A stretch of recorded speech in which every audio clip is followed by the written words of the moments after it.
Start this trading day Friday. Lower than expected CPI for the month. Inflation stays at 3% in February. Here's some good news for Maynilad and Manila Water customers. Expect your bills to go down this month as VAT will be removed from charges. Telco giant PLDT expects to generate more than 50 billion pesos from the sale of its towers. President Duterte approves the inclusion of nuclear power in the country's energy mix. We begin our broadcast with inflation remaining unchanged for the month of February. The Consumer Price Index steadied at 3% last month, lower than what most economists had expected. A Businessworld poll of 15 analysts earlier this week yielded a median estimate of 3.3%. The PSA said faster price increases were recorded in the indices of housing, water, electricity, gas, and other fuels, while inflation for food slowed down. The February figure settles within the BSP's target of 2.8 to 3.6%. BSP governor has earlier said that the central bank will continue to monitor price developments and possible second-round effects. Now here's some good news for Manila Water and Maynilad customers. Expect your bill to go down this month. This as water rates will no longer be subjected to value-added tax. Shaila Francisco with the details. Customers of Maynilad and Manila Water will see a reduction in water bills starting March 21. This as chargers will not be subjected to the 12% VAT after both concessionaires were granted franchises in December. Under the National Internal Revenue Code, they will be subjected to franchise taxes instead. This includes the national franchise tax as well as the local franchise tax, which varies per LGU. Based on the Metropolitan Water Works and Sewerage Systems computation, customers of Maynilad can save anywhere between 10 and 90 pesos per month. For Manila Water consumers, they can expect a reduction of 7 to 58 pesos depending on their water consumption. This is the first time that the two concessionaires were given a franchise. Before they were using the franchise of the MWSS. That is why this is the first time that we will be removing the VAT. Some Maynilad customers will also be able to save more due to the rebate that will be imposed by MWSS as penalty for prolonged water interruption. I won't say that swerte sila that they're getting a rebate because I would rather pay that and have water rather than get that rebate. It's actually a consuelo lang, the rebate. But we are still computing it. The MWSS aims to finalize the rebate amount by next week. Shaila Francisco, VR1 News. We circle back to our top story with inflation for the month of February coming in at 3%. To get his reaction to that and more, we have Nicky Mapa, senior economist at ING Bank in Manila. Good morning, Nicky. Thank you for joining us today. Good morning, guys, and welcome back to your studio. Thank you for that. Okay, Nicky, again, inflation for the month of February at 3%. Most economists, including you, were expecting it to quicken a touch here for the month. Your thoughts? Yeah, well, the market was pricing in, I think, 3.3, 3.2%, as you mentioned. And inflation settled at 3%, flat from January. The main reason for that is you have base effect induced slowdown in food prices, mainly due to the rebasing that we saw in base year to 2018. Main culprit there would be rice, because you're still seeing expensive meat prices to date. So base effects helping tamp down on headline numbers. But after a while, inflation is just a number. It's calculated by the PSA. But what people see on the ground are prices, and prices have started to go up no matter what base year we're using. And the ongoing geopolitical developments, conflict, definitely not yet reflected in this February print. Going forward, we can see inflation accelerating rather quickly. I think I have inflation breaching the target as early as April, but for sure in May, because we have $110 barrel oil, well above the $95 per barrel threshold that the BSP has sort of set as the line in the sand. So as inflation, as crude oil prices remain pricey, as wheat prices are also going north, I think we're going to likely feel the impact as early as March and going into April. So that was, of course, the next question there, Nicky.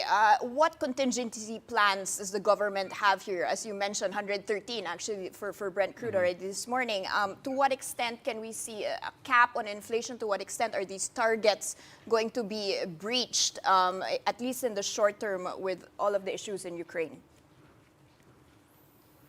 Well, yeah, as you said, what's the government's move? On the monetary side, I think BSP has to start considering measures to corral inflation expectations, not just inflation anymore, but the sort of the collective psyche of the Filipino consumer and firms. When you start to see firms and consumers pricing in higher inflation, this is when you really start to see things unravel. And I think BSP, at least on the monetary side, has to move preemptively and try to maybe adjust monetary policy in by second quarter. All the more with the Fed hiking, pushing through with its March rate hike cycle. So on the fiscal side, I think there are moves to amend some portions of the law with regard to downstream oil. Yeah, I think I like the move that they're trying to help public transport. I think that's the first move they can do. Yeah, there's very little given current legislation that they can do to address the soaring oil prices as of the moment. So they'll have to go back, I think, look at legislation, and for now, just try to subsidize the public transport sector. Do you still have the expectation that the Fed will aggressively hike rates, given that there is a threat of economic recovery not going as planned, and as such, how can we do the same thing and keep in step if we're trying to as well recover, and that impact of the oil prices will be felt in consumption? Yeah, I think Governor or Chairman Powell gave his testimony yesterday, still signaling that they're pushing through with the March rate hike. Maybe not as punchy as they had expected. Some people were pricing a 50 basis point rate hike for the March meeting, but now it does look like they're going to push through with a 25 basis point rate hike in March, followed up by at least 5 more. I think that's what ING is projecting. So they have sort of stated that inflation is their main concern, and they will move and act preemptively to quell that. In terms of economic development in the U.S., it does look like they are growing quite well.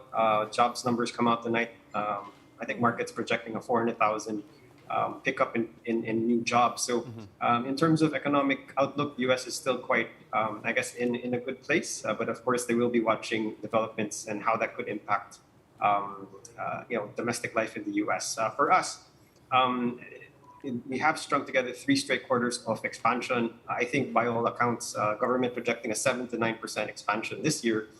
So even if we fall short of that, and I'm actually projecting a lower than expected growth number for this year, I think it's still showing that we can grow. Might be a difficult, challenging environment because of higher prices, but I think that's that's the needle that the BSP has to thread, is to try to balance out managing inflation expectations, at the same time still providing enough accommodative support to the economy as it tries to navigate higher inflations and I guess nascent growth momentum. All right, Nicky, I want to pick up on one point that you mentioned earlier as to how we should at least go back on legislation, especially on oil, to address the increasing prices here. Do you mean at least revisiting excise taxes on oil, and is it going to be a viable option to suspend it for now? I mean, that's one viable option to help to ease the burden on consumers. I'm not sure if the fiscal side will be happy with the loss of revenue on that front, but that would be a good way to do it, to repeal the excise taxes or suspend it, at least for now. Still will be market driven, so that would be an easy fix. I'm just not sure that the fiscal side would be okay with foregone revenue at this point, given how high our debt and deficit numbers are.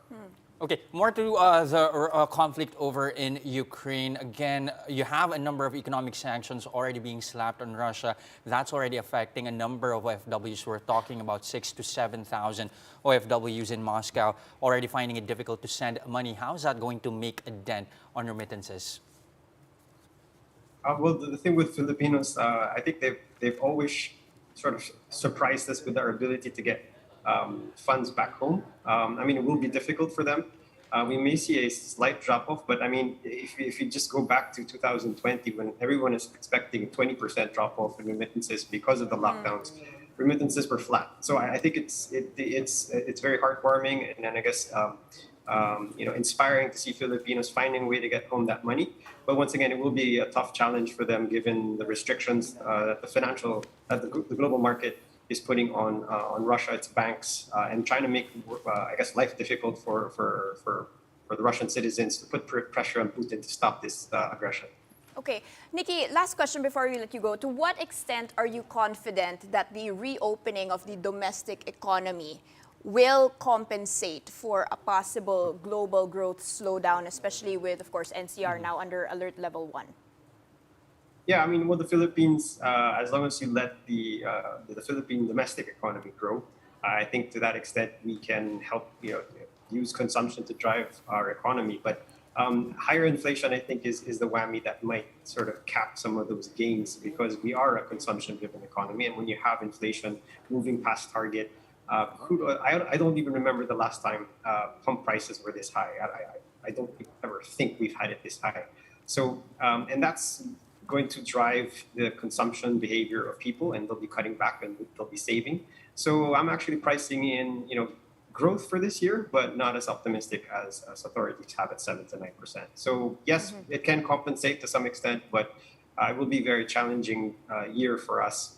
But this is, I guess, nothing compared to some of the sufferings that some people have to go through these days. So good, decent growth here in the Philippines, but might have to trim those growth forecasts for now. Absolutely. Bigger issues on the table. Thank you so much, Nicky Mapa, ING Bank Manila Senior Economist. President Duterte has given his green light for the inclusion of nuclear power in the country's energy mix as an alternative to coal. But the government clarifies the future of this nuclear energy program will depend on the next administration. Faith Del Mundo with the report. The Philippines may soon tap nuclear energy as early as 2027. President Rodrigo Duterte, through Executive Order 164, established nuclear power as a viable source in the country's energy mix. The choice to put up the nuclear power plant will be in the next administrations, not just this administration, but next administrations. When they see that it will be needed, then the framework is there already. But the Energy Department admits they have a long way to go. The regulatory framework will still require legislation, and that would be dependent on the next administration's agenda. Ito parang bibili ka lang ng TV, so mabilis, di ba? But the preliminary requirement here, of course, dapat nandun yung regulation on nuclear power. So wala pa tayo nun. So it can come earlier, but the regulations should be there. The DOE says the nuclear power program consists of 4 cornerstones: the national policy, the legislative framework, alignment with international standards, and public awareness. So does this mean the Bataan nuclear power plant will be rehabilitated? Not exactly, says Undersecretary Erguisa. We recognize the fact that the BNPP was very much polarized. That's why the recommendation, we did not touch on this right now. Ang pag-uusapan ng tao, whether or not okay yung Bataan o hindi, di ba? So how do Filipinos feel about having nuclear energy in the country? Erguisa points out that in a 2019 SWS survey, 79% of Filipinos favor nuclear energy. He adds the move to greenlight nuclear power is centered on energy security. Erguisa says this must not be politicized. This is a policy for the future. It's not just about putting up power plants, but we're preparing. For News 5, Faith Del Mundo, we are One News. We'll have more stories when Business World Live returns after this short break. Stay with us.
You're still watching Business World live here on One News. I'm Jess Delos Santos. And I'm Danie, Laurel.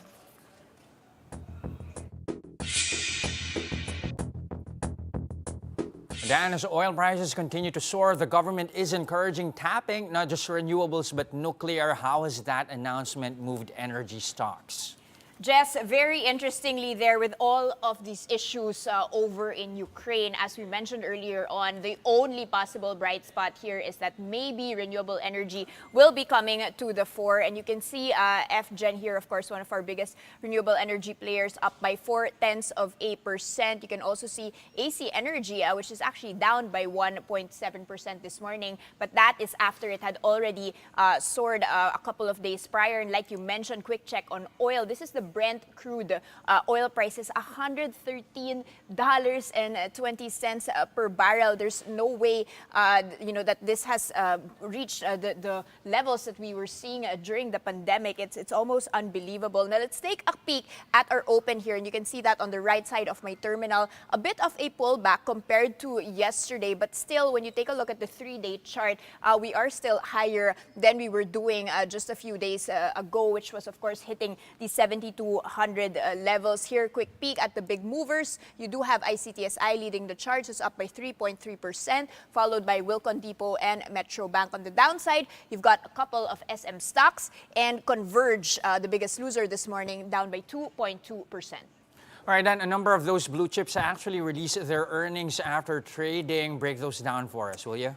All right, let's kick off with PLDT. That is up by 0.5% this morning. Their 2021 earnings had beaten the analyst consensus. They reported a net income of 26.37 billion pesos. That's up by 8.6% year on year. That's on the back of 2021 service revenues rising 6% to a record high, led by data, broadband. They were also saying, the home internet service was also at a historic high. But Jess, actually, 2021 is over and all eyes are turned towards how PLDT will be reducing future spending and keeping a healthy balance sheet. They're actually looking at reducing their capex now. That will be around 76 to 80 billion pesos versus the 89 billion pesos that they spent in 2021. Take a listen on to why that will be the case. What we are selling effectively is the tower, the physical tower structure, right? And what are called the passive equipment, which are generally generators and battery pack, right? The equipment that we have, basically the access equipment to give you 3G, 4G, 5G services will remain to be our equipment. So we're not selling those, right? We're just selling the physical structure where they are housed. We must prove that the reduction in debt and other expenses that we aim to reduce in the course of the next 3 years will be more than sufficient to offset the lease payments we're going to pay these tower companies, right? So I think, taken in the round, the effect of the sale of these towers should be beneficial to PLDT as a whole. What will help us in the course of the year would be the sale of the towers. I think the final bids were received a few days ago on March the 1st, and I think the media has reported or speculated or anticipated that the bids will come in at between 40 to 50 billion pesos. I think we're pleased to report that the bids we've received is north of the 50 billion peso mark. No? So that should provide us with a bit of liquidity to reduce debts moving forward.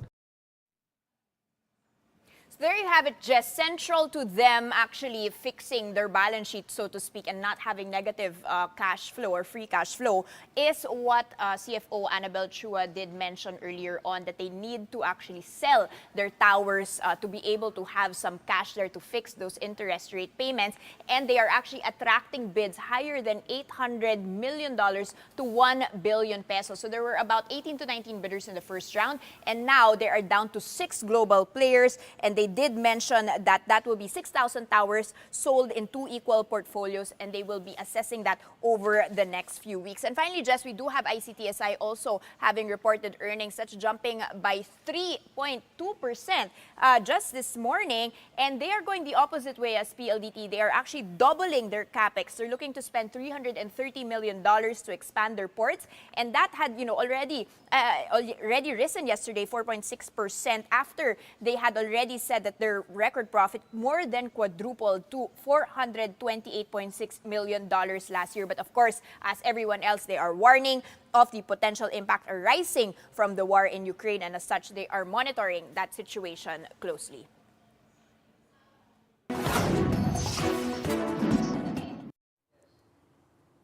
The DPWH is seeking financing from the ADB to fund civil works for the 175 billion peso Bataan-Cavite Interlink Bridge. The DPWH notes that the detailed engineering design for the project is now 34% complete. The agency says they have already requested the Finance Department to initiate the application process for the ADB loan. DPWH told Businessworld that the DOF will negotiate loan terms with the lender. The Philippine Competition Commission has flagged the exclusive internet provider deals entered into by some property developers. The commission said limiting residents to a single ISP provider is not conducive to market competition. The PCCC said they have sent enforcement advisory letters to several property developers as a result of such arrangements. The commission said these letters will give property developers a chance to correct their actions to avoid legal ramifications. PCC Chairperson Arsenio Balisacan now urges the public to report cases of single ISP arrangement areas. The DOT says over 47,000 tourists have entered the country since borders reopened for fully vaccinated foreigners last February 10. Tourism Secretary Berna Romulo Puyat said that of the total, more than half or 55% are foreign tourists while 45% are balikbayans or returning Filipinos. Most foreign nationals who arrived in the Philippines from February 10 to 28 are from the US, Canada, the UK, and South Korea, among others. The agency is expecting the recent downgrade to Alert Level 1 to further boost tourism figures.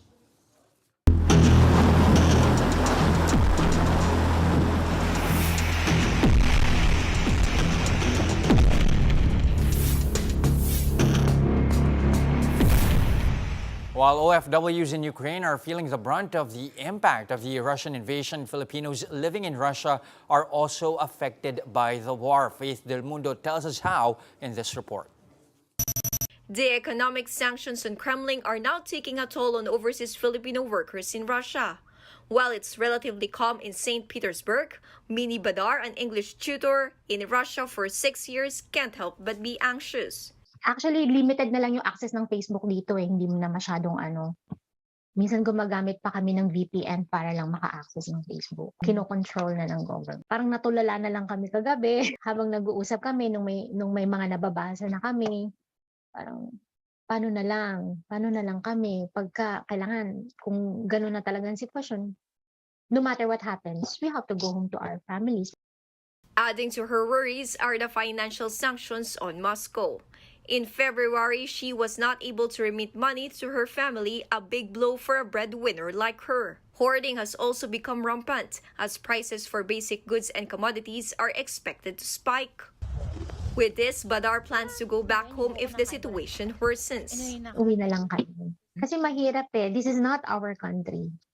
Better to go home. There's no place like home. Better to go home to Philippines.